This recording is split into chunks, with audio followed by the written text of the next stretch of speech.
Ma'idun, ketika orang Romawi yang punya kitab Samawi mengalahkan Persia yang tidak punya kitab Samawi, itu orang Islam ikut bunga, ikut gembira.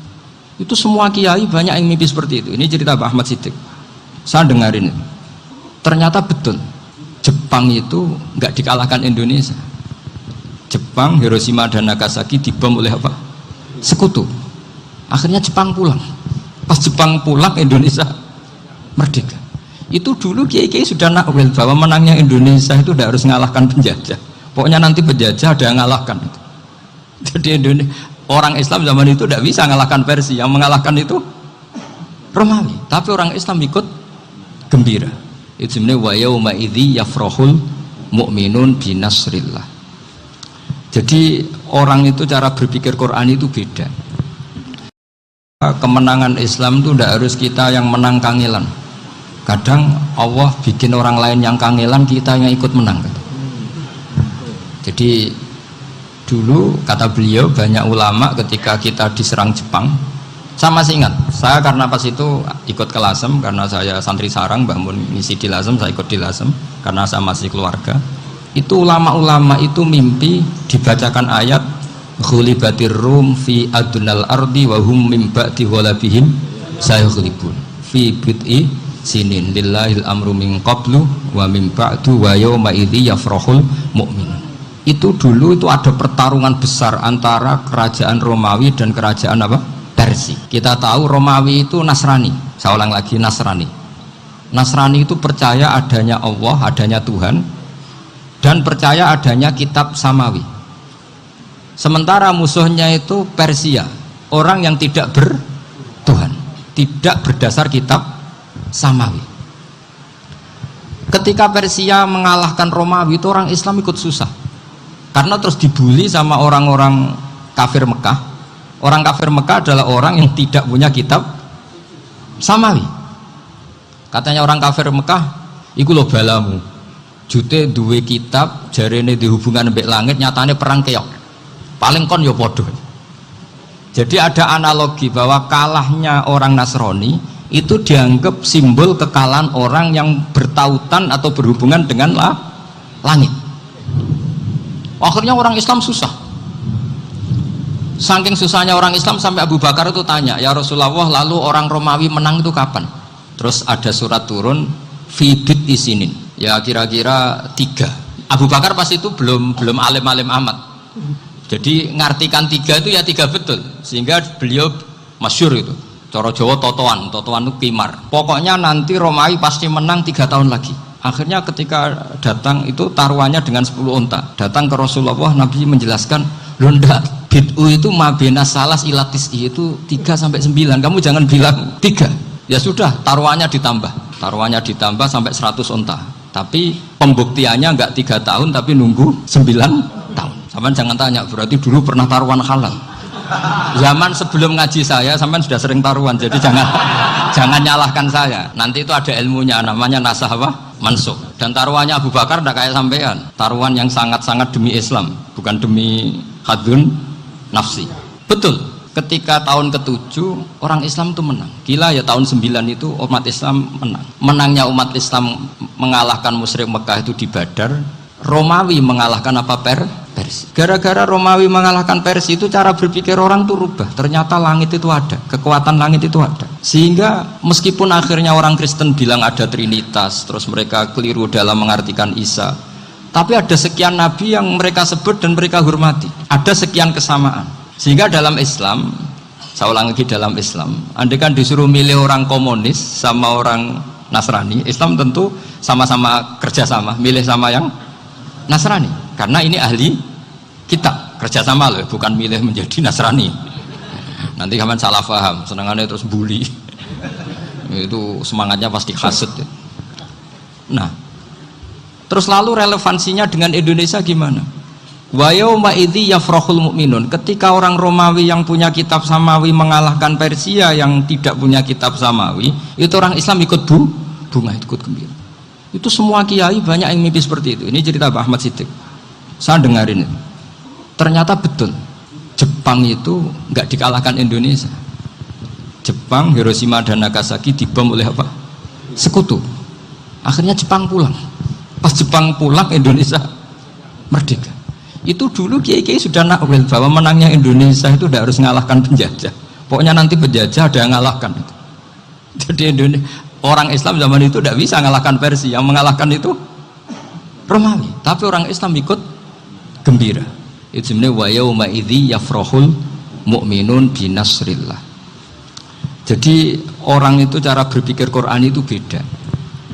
Sehingga saya ini cerita ke cucu-cucu Mbah Sidik karena ya nasabnya sama sampai saya karena sama-sama sampai Mbah Sambu. Bedanya keluarga saya lewat Mbah Abdul Azim, kalau yang keluarga sini lewat namanya Mbah Yusuf. Itu saudara sama Mbah Abdul Azim, sama-sama sampai Mbah Sambu. Tapi keinginan saya tentu bukan sekedar silaturahim gagah-gagahan diceluk Gus. Celuk Gus repot. Nak ora alim ra pantes. Nak beling ra pantes. Salam templek 1.000 jaluk swarga. Tuhan, kok mentalan yang 1.000 jaluk.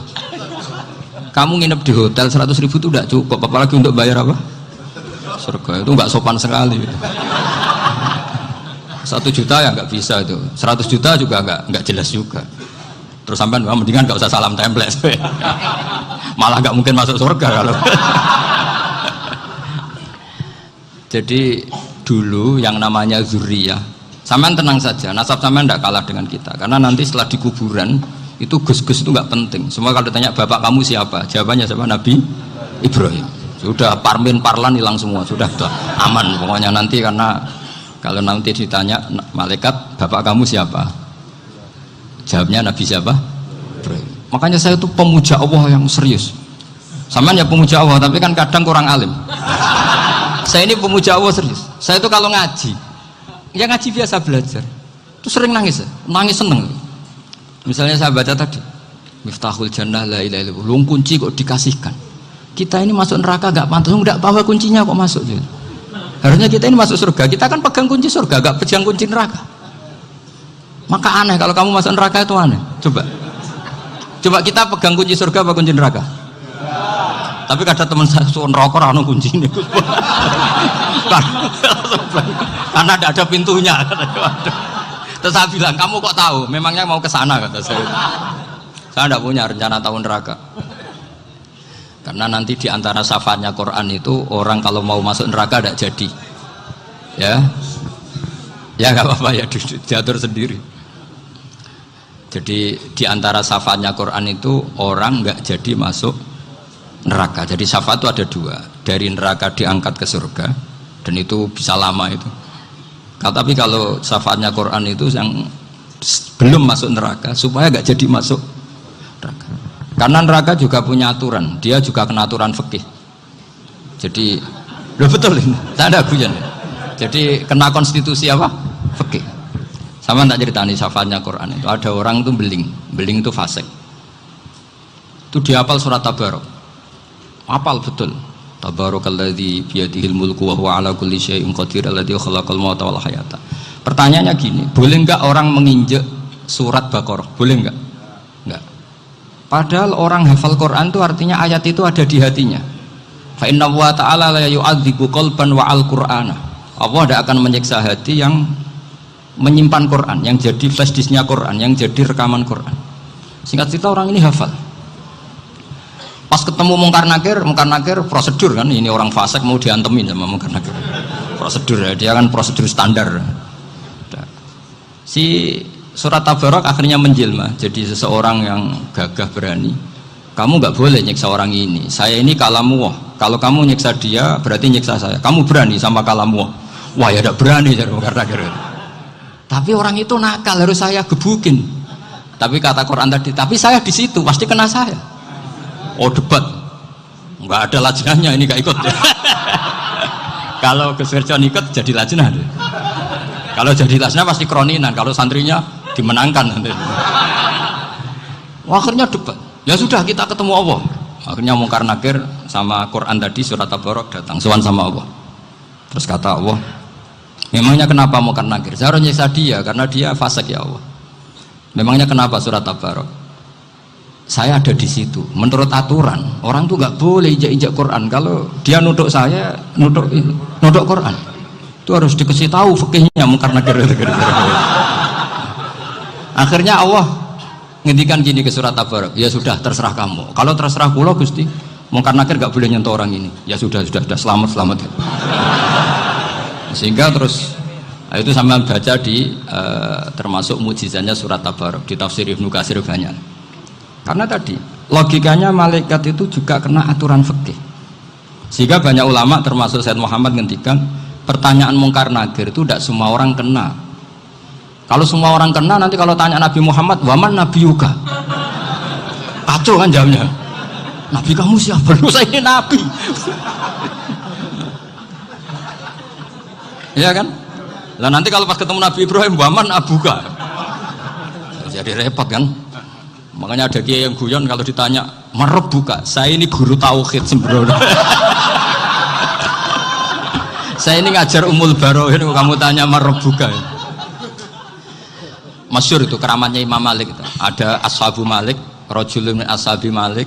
Beliau ditanya mungkar nakir marabbuka manabiuka. Imam Malik datang, ini seumur-umurnya itu ngajar tauhid. Kok kamu bedai enggak sopan kamu. Dan kita berharap barokah sampean ngaji nanti itu. Yes. Malaikat itu anak sungkane itu. Jadi itu dan saya meskipun guyon itu serius. Bedanya orang alim sama ndak itu di situ. Kalau orang alim itu guyon itu masih bener, masih serius. Coba saya bacakan ayatnya. Ala inna auliya Allahi la khaufun alaihim wa lahum yahzanun. Terus lahumul busyra fil hayatid dunya fil akhirah. Artinya kalau mungkar nakir dengan penampilan garang gitu, berarti ada ketakutan apa enggak? Ada. Padahal ciri utama walinya Allah tidak ada ketakutan.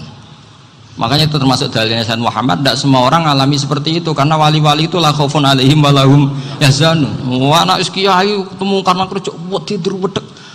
Iku dreseke ora kok pertanyaan tok, nak konan santri piye? Lho isen wis kiai dihanjuti mau karena nakir. Malu gak kira-kira? Mesti plengane konan santri piye? Nak jawabannya gampang karena pernah ngajar tauhid.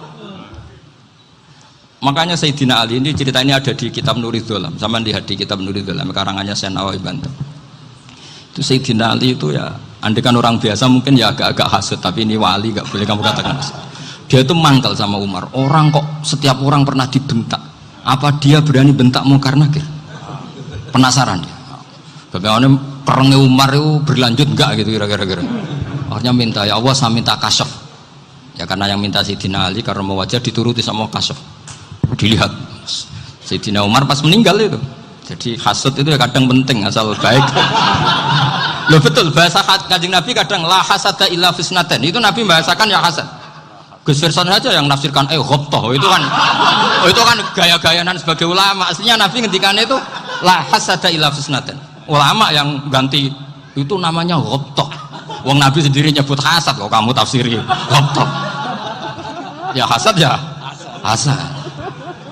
Udah, nggak usah ditawil-tawil, pokoknya gitu. Kalau sama nggak percaya nggak apa-apa. Kok gitu aja kok repot. Karena sama nggak percaya kemungkinannya dua. Satu nggak ngerti. Dua sama-sama alim. Kan dari awal kalau sama-sama alim kan laisali alimin ayuqallida aliman akhor. Kita nggak perlu saling mengikuti. Ngapain hasud? Biasa aja. Akhirnya Sayyidina Ali kasar. Pas Umar bangun, setelah mati kan bangun, setelah meninggal bangun. Mungkar nakir datang dengan perang yang sangat garang. Itu digambarkan Sayyidina Ali, matanya itu kal kidril ghali, kayak apa kendil yang apa menganga. Wah seru. Sayyidina Ali senang, paling takut ini Umar. Senangnya bukan main, wah ini mesti takut Umar. Biasa. Ternyata enggak, Umar malah bangkit. Woi mungkar nakir deh. Kamu tahu menghadapi siapa? Itu betul ya?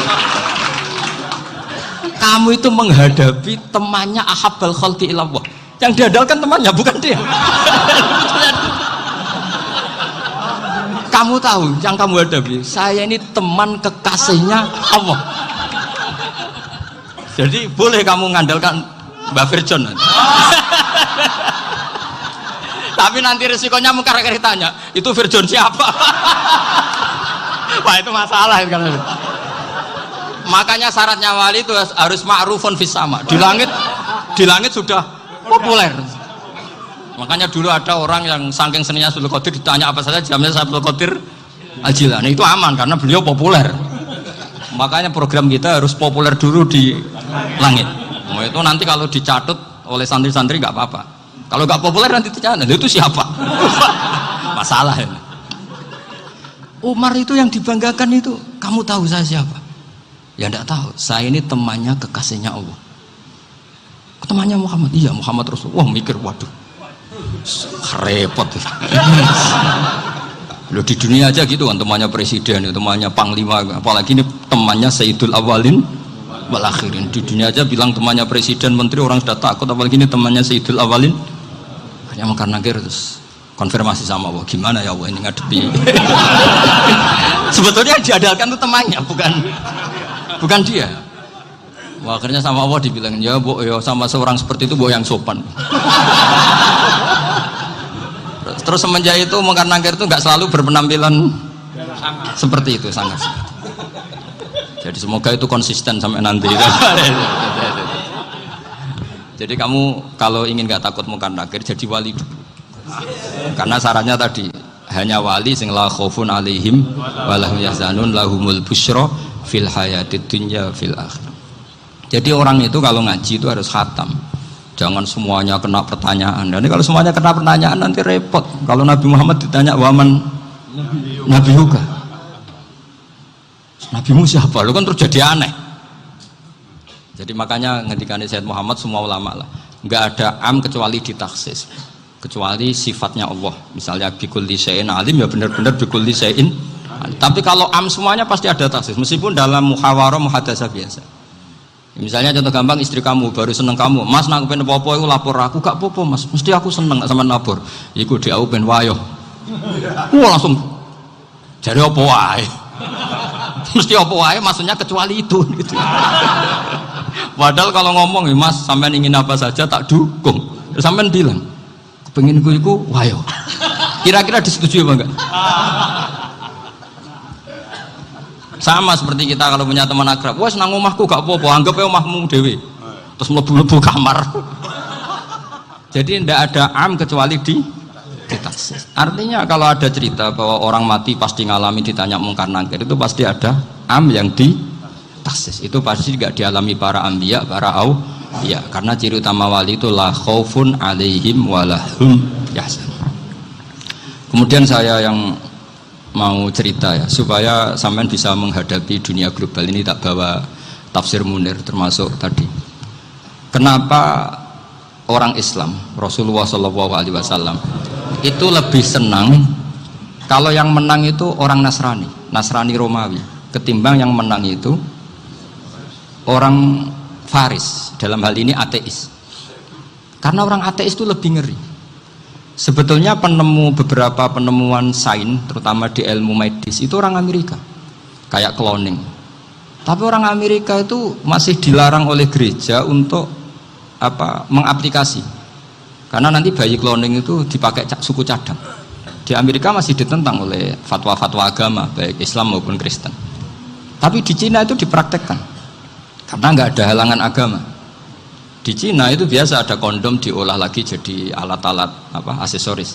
Di Amerika tidak ada karena masih ada agama, masih ada larangan. Sehingga orang Islam itu lebih takut kalau yang menang itu Persia, karena terus cara berpikir ternyata Tuhan itu tidak ada, langit nggak ada perannya. Jadi ketika yang menang Nasrani masih berpikir itu pertolongan Tuhan, meskipun mungkin cara mengatakan Tuhan beda dengan kita. Tapi ada satu kesamaan bahwa kekuatan samawi itu ada. Jadi disebut hulibatir rum fi adnal ardi wa hum min ba'di ghalabihim sahlibun. Di sini diterangkan oleh Syekh Nawawi supaya kamu tidak salah paham. Sebetulnya kamu katakan misalnya wah itu paham liberal, sebenarnya saya tidak tersiksa. Cuma takut yang mengatakan seperti itu cek goblokir atau ngaji gitu. Itu aja masalah saya. Ini saya baca ini karangannya Syekh Nawawi, karena tadi kata Mbah Firjon ngaji itu harus sama orang yang bersanad. Saya ini kalah sama beliau tuh berkali-kali. Secara nasab saya harus manggil Mbah. Secara silsilah ilmu saya juga kalah lagi. Saya sering disewani sama cucu-cucu Syekhona Khalil. Kiai Siddiq itu termasuk murid dekat beliau, Syekhona Khalil. Kalau itu berarti kan Gus Firjon, Ahmad, terus Mbah Siddiq. Mbah Siddiq ngaji Syekhona Khalil. Syekhona Khalil itu pernah ngaji langsung sama Sayyid Zaini Tahlan. Berarti beliau dari Sayyid Zaini Tahlan itu baru generasi kelima. Sementara saya itu sudah ketujuh atau keenam. Saya, Mbah Mun, Mbah Karim misalnya, Mbah Hashim, Mbah Mahfud Termas, Sayyid Abi Bakar Sato yang ngarangnya Anatul Thalibin, baru Sayyid Zaini Tahlan. Berarti saya ketujuh, kalah lagi. Tapi untuk jadi wali biasanya cepat saya. Karena syaratnya jadi mbah itu ngalah demi putu. Jadi kalau beliau ngotot, saya dulu Gusti, saya mbahnya. Wah itu mbah yang nggak baik. Berarti jatahnya dikasihkan apa? Cucunya dulu. Makanya Abdul Muthalib itu orang yang dapat wangsit, tapi yang jadi nabi itu cucunya. Jadi dalil saya banyak. Sebenarnya Abdul Muthalib itu sudah sering dapat wangsit. Karena saya bahasakan wahyu, nabi yang protes, enggak nabi kok dapat wahyu. Tapi sebetulnya Abdul Muthalib itu masyhur. Kalimat-kalimatnya menunjukkan bahwa beliau itu sudah dapat wahyu kalau nanti cucunya itu jadi apa? Nabi. Makanya senangnya bukan main Abdul Muthalib sama Rasulullah. Putu seneng, mbah seneng putu. Jadi mungkin, jadi sampean enggak usah protes loh. Yang jadi wali kok cucunya. Dulu betul. Dulu Mbah Hamid Pasuruan itu kalau Mbah Ahmad Siddiq ke sana, Mbah Hamid Pasuruan kalau manggil Mbah Ahmad Siddiq itu paman. Tapi pamannya minta ijazah ke ponaan. Apa ya gara-gara itu memang. Kalau itu masih berlaku, apa? Ngalah tadi. Kayaknya masih, apa? Hawane masih. Gitu. Hawane masih. Karena melihat tren-tren langit masih gitu kayaknya masih. Masih itu. Ya, tapi banyak tetap dapat jatah, tenang saja nanti. Tapi memang sebaiknya mbah itu legowo. Rasulullah Muhammad SAW itu terkenal min dzurriyyati Ibrahim. Tapi kata Rasulullah, ana dakwatu Ibrahim wa bisyaratu Isa. Aku nganti ngene iki barokah dongane Nabi siapa? Ibrahim. Jadi dongane Nabi Ibrahim ya tiba teng putu. Jadi banyak bukti bahwa jatuhnya ke putu gitu. Tadi saya di kamar sama beliau berduaan. Nih Mbah sing dadi wali di sini, aku webang. Cocokan tadi. Nah, kenapa saya akhir-akhir ini gulirkan daftar wali? Kenapa? Saya ini resah ya, orang sudah ingin dicintai pejabat, dicintai tetangga, dicintai teman. Tapi kadang-kadang orang lupa lagi dicintai Allah. Makanya saya meskipun guyon, tapi ini amdan, bukan sahwan. Supaya orang punya cita-cita lagi jadi wali, ingin dicintai Allah. Kita ini terlalu lama ingin dicintai makhluk, dicintai makhluk. Mbok ya naik kelas sedikit lah. Ingin dicintai Allah Subhanahu wa Ta'ala. Meskipun saya guyon, tapi tadi guyon saya tuh lebih serius ketimbang serius Anda. Karena tak pikir. Saya tuh kalau pergi itu seneng ngebis, bukan karena saya tidak punya mobil, tapi saya sering mau butuh itu supaya nggak diganggu. Karena saya tuh harus punya waktu sendiri. Kalau bis kan ketemu orang nggak kenal, tapi sekarang ya agak susah, banyak yang kenal. Dan susahnya lagi nggak minta ijazah, minta foto. Aduh. Repot tuh. Mau dibenci itu umatnya Rasulullah Shallallahu Alaihi Wasallam. Mau disetujui itu sanatnya mana? Kalau ketemu orang alim minta apa? Foto. Itu nggak ada sanatnya. Nggak tahu saya itu mazhab dari mana itu. Ya mazhab milenial yang jelas itu kan. Ini tak baca ya biar dapat, karena ini kenangan saya sama Mbak Ahmad Siddiq. Saya masih ingat betul beliau ngisi hallnya Mbak Abdullah bin Umar, berarti abahnya Mbak Hamid. Karena mbah saya itu Fatimah binti Khalid bin Umar, kalau Mbak Hamid itu Hamid bin Abdullah bin Umar. Itu saya masih ingat betul zaman itu Mbak Hamid tiap hall di Lasem itu rawuh dan saya derek mbah saya karena masih misanan datang ke Lasem. Itu beliau pas itu ngisi sama Mbah Mun. Mbah Mun masih muda, Ki Ahmad Siddiq sepuh senior. Itu beliau cerita bahwa dulu ketika Indonesia dijajah Jepang itu para kiai mimpi dibacakan ayat Khulifatir Rum fi adnal ardi wa hum min ba'di ghalabihim salim. Terus ada kiai yang tanya, takwilannya gimana? Ya nanti Jepang pulang bukan karena kita yang mengalahkan, tapi Jepang ada yang mengalahkan sendiri meskipun tidak kita. Kayak dulu Faris tidak dikalahkan Islam tapi dikalahkan Romawi, tapi yang senang umat Islam. Wa yauma idzi yafrahul mu'min. Itu luar biasa ulama-ulama kita. Delalah kejadiannya Indonesia seperti itu. Yaitu kita tidak mengalahkan Jepang, tapi Jepang pulang sendiri karena dikalahkan apa? Sekutu. Ya ini saya baca. Ini tidak usah dicek bacanya benar apa enggak. Sudah aman, apa? Aman. Karena kalau saya salah itu ya sengaja. Artinya ya sengaja saja. Ya biasa maksudnya.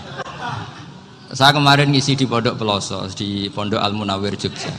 Salah itu ada dua, ada salah memang benar-benar salah. Itu nggak apa-apa, bisa dimakfu. Karena mesti sangke wong goblok salah yang terus itu.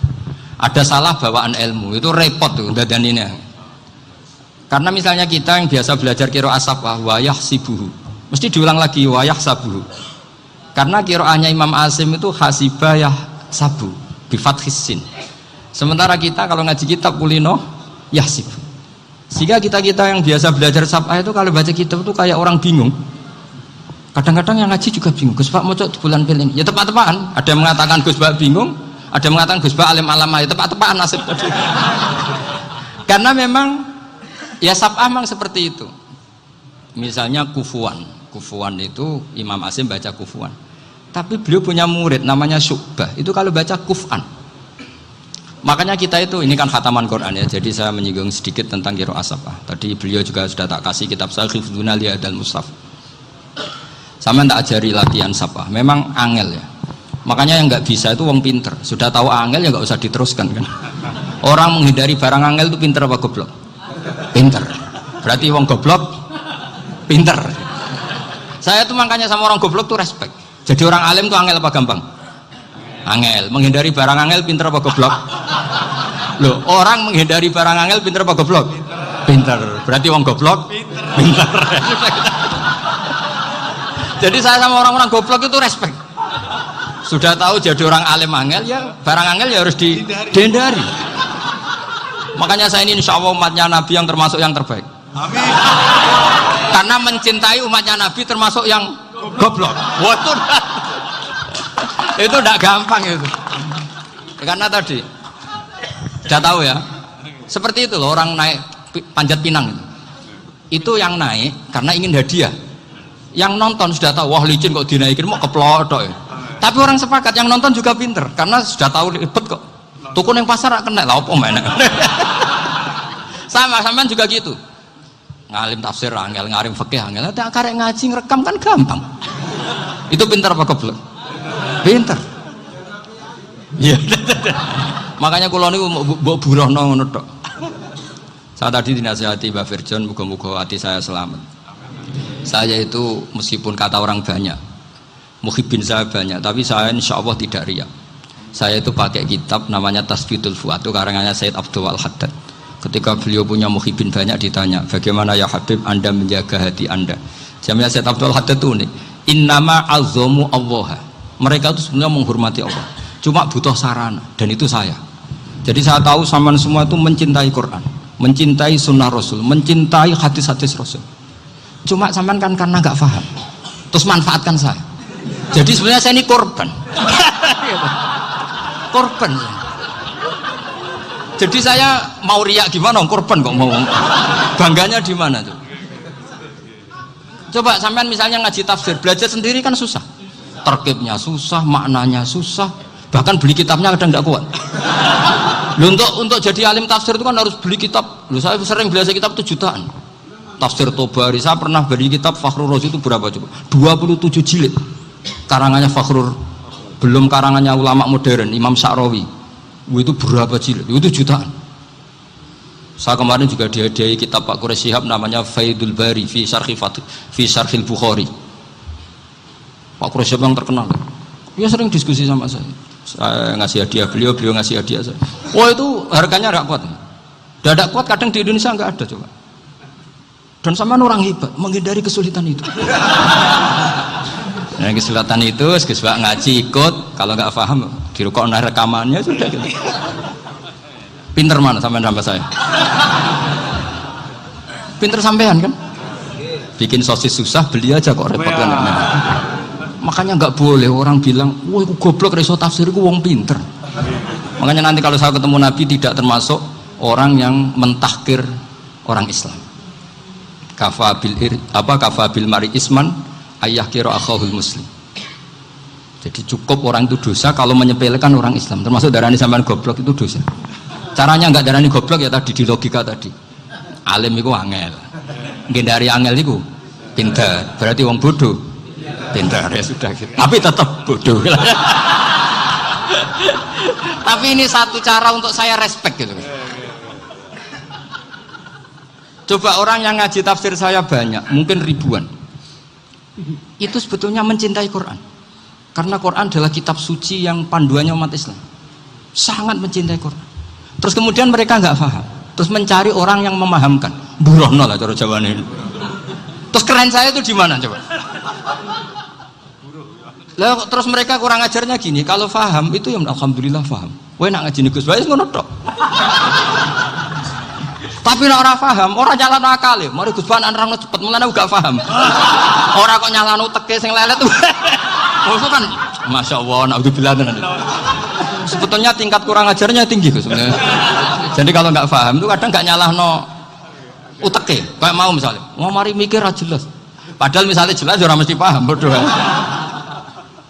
Paham ya? Jadi kata Sayyid Abdul Haddad, innama azzamu Allah. Sebenarnya mereka itu sangat menghormati Allah. Makanya kita nggak perlu mengatakan wasilah itu kafir, nggak akan. Karena orang tawasul sama Rasulullah itu ingin dapat ridhonya Allah lewat orang yang dicintai Allah.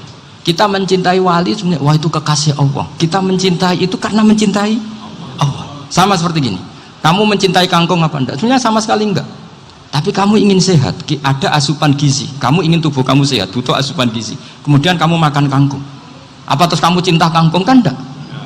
Cinta kesehatan kamu sama. Orang yang mencintai saya sebenarnya ingin kepuasan rohani. Saya kan termasuk kiai yang torekonya gampang. Ini swarga, ini swarga. Kan akhirnya penggemarnya banyak. Coba kalau kamu ini neraka. Wah, jadi sebetulnya Anda mencintai kepuasan Anda sendiri. Nah, saya ini korban. Makanya untuk masuk surga cepat saya. Korban itu cepat. Da'watul mazlum la turaddu kan gitu. Laisa bainahu wa bainallah hijab. Jadi saya kalau dongo langsung seret langit. Karena mazlum. Saya sinau tafsir itu Pak, sampean bayangkan ada tafsir itu sudah 27 jilid. Sengarang Fakhrul Razi itu bulatnya bukan main. Karena dia ahli filsafat. Bulatnya Masya Allah. Sudah gitu sinau Jalalain kadang dikomen oleh Sawi. Sudah kita percaya Jalalain jebule dibuli Sawi. Percaya Sawi dikandani, oh itu Maliki rasa ribet. Sudah gitu sinau Qurtubi, sinau tafsir Tabari itu susahnya. Belinya susah, belajarnya susah. Padahal saya punya keluarga, punya istri, punya anak. Bayangkan kalau istri saya rewel kayak istri sampai. Wah itu. Tapi alhamdulillah enggak. Sama sekali enggak. Allah sudah milihkan, wah ini bahaya kalau punya istri rewel.